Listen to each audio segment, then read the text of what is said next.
സംസ്ഥാനത്ത് അതിശക്തമായ മഴ മുന്നറിയിപ്പ് പ്രഖ്യാപിച്ചിരിക്കുകയാണ് കേന്ദ്ര കാലാവസ്ഥാ വകുപ്പ്. വിവിധ ജില്ലകൾക്ക് ഓറഞ്ച്, യെല്ലോ അലർട്ടുകൾ നൽകിയിട്ടുണ്ട്. 24 മണിക്കൂറിൽ ഒറ്റപ്പെട്ട ഇടങ്ങളിൽ അതിശക്തമായ മഴ തുടരുമെന്നുള്ളതാണ് കേന്ദ്ര കാലാവസ്ഥാ വകുപ്പിന്റെ മുന്നറിയിപ്പിൽ വ്യക്തമാക്കുകയും ചെയ്തിട്ടുള്ളത്.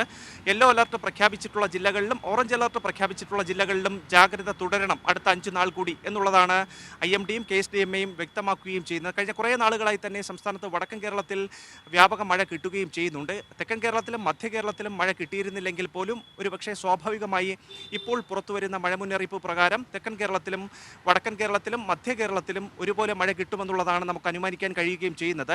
തെക്കൻ ഗുജറാത്ത് തീരം മുതൽ വടക്കൻ കേരള തീരം വരെ ഒരു തീരദേശ ന്യൂനമർദ്ദ പാത്തിയും വിദർഭയ്ക്കും മധ്യപ്രദേശിനും മുകളിലായി അതിതീവ്ര ന്യൂനമർദ്ദവും സ്ഥിതി ചെയ്യുന്നുണ്ട്. ഇതിൻ്റെ സ്വാധീന ഫലമായി അടുത്ത നാളുകളിൽ കേരളത്തിൽ മഴ കിട്ടുമെന്നുള്ളതാണ് കേന്ദ്ര കാലാവസ്ഥാ വകുപ്പിൻ്റെ മഴ മുന്നറിയിപ്പിൽ വ്യക്തമാക്കുകയും ചെയ്യുന്നത്. എറണാകുളം, ഇടുക്കി, കോഴിക്കോട്, വയനാട്, കണ്ണൂർ ജില്ലകൾക്കാണ് ഇന്ന് ഓറഞ്ച് അലർട്ട് പ്രഖ്യാപിച്ചിട്ടുള്ളത്. അതിശക്തമായിട്ടുള്ള മഴ മുന്നറിയിപ്പ് നൽകുകയും ചെയ്തിട്ടുണ്ട്. തിരുവനന്തപുരം, കൊല്ലം, പത്തനംതിട്ട, ആലപ്പുഴ, എറണാകുളം, തൃശ്ശൂർ, പാലക്കാട്, മലപ്പുറം, കാസർഗോഡ് ജില്ലകളിൽ യെല്ലോ അലർട്ടുമുണ്ട്. സ്വാഭാവികമായും ഞാൻ നേരത്തെ സൂചിപ്പിച്ചതുപോലെ തന്നെ ഓറഞ്ച്, യെല്ലോ അലർട്ടുകൾ അടുത്ത നാളുകളിലും നൽകിയിട്ടുണ്ട്. നാളെ 11 ജില്ലകളിൽ അതിശക്തമായിട്ടുള്ള മഴ മുന്നറിയിപ്പ് നൽകിയിട്ടുണ്ട്. മറ്റന്നാൾ 9 ജില്ലകൾക്കും യെല്ലോ അലർട്ട് തുടരുമെന്നുള്ളതാണ് കേന്ദ്ര കാലാവസ്ഥാ വകുപ്പിൻ്റെ മഴ മുന്നറിയിപ്പിൽ വ്യക്തമാക്കുന്ന കാര്യം. അല്പസമയം മുമ്പ് ഒരു നൗകാസ്റ്റ് ബുള്ളറ്റിൻ പുറത്തിറക്കിയിരുന്നു. അതിൽ പറയുന്നത് ഇടുക്കി, മലപ്പുറം ജില്ലകളിൽ ഒറ്റപ്പെട്ട ഇടങ്ങളിൽ ഇടിമിന്നലോടുകൂടിയ ഇടത്തരം മഴയ്ക്കും മണിക്കൂറിൽ 40 കിലോമീറ്റർ വരെ വേഗതയിൽ ശക്തമായ കാറ്റിനും സാധ്യതയുണ്ട് എന്നുള്ള കാര്യമാണ്. പത്തനംതിട്ട, കോട്ടയം, എറണാകുളം, തൃശ്ശൂർ, പാലക്കാട്, കോഴിക്കോട്, വയനാട്, കണ്ണൂർ ജില്ലകളിൽ ഒറ്റപ്പെട്ട ഇടങ്ങളിൽ ഇടത്തരം മഴയ്ക്കും മണിക്കൂറിൽ 40 കിലോമീറ്റർ വരെ വേഗതയിൽ ശക്തമായ കാറ്റിനും സാധ്യതയുണ്ട്.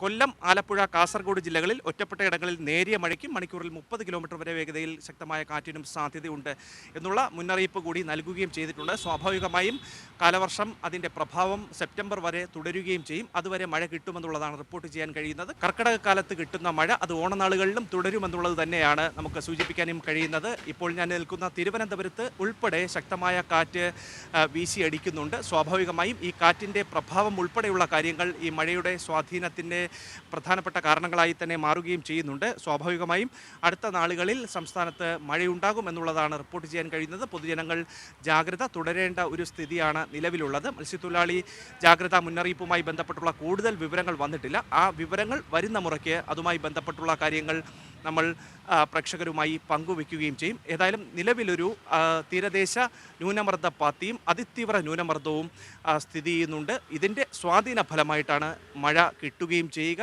ജനങ്ങൾ കരുതിയിരിക്കണം മഴയെയും ഇടിമിന്നലിനെയും കാറ്റിനെയും എന്നുള്ളതാണ്.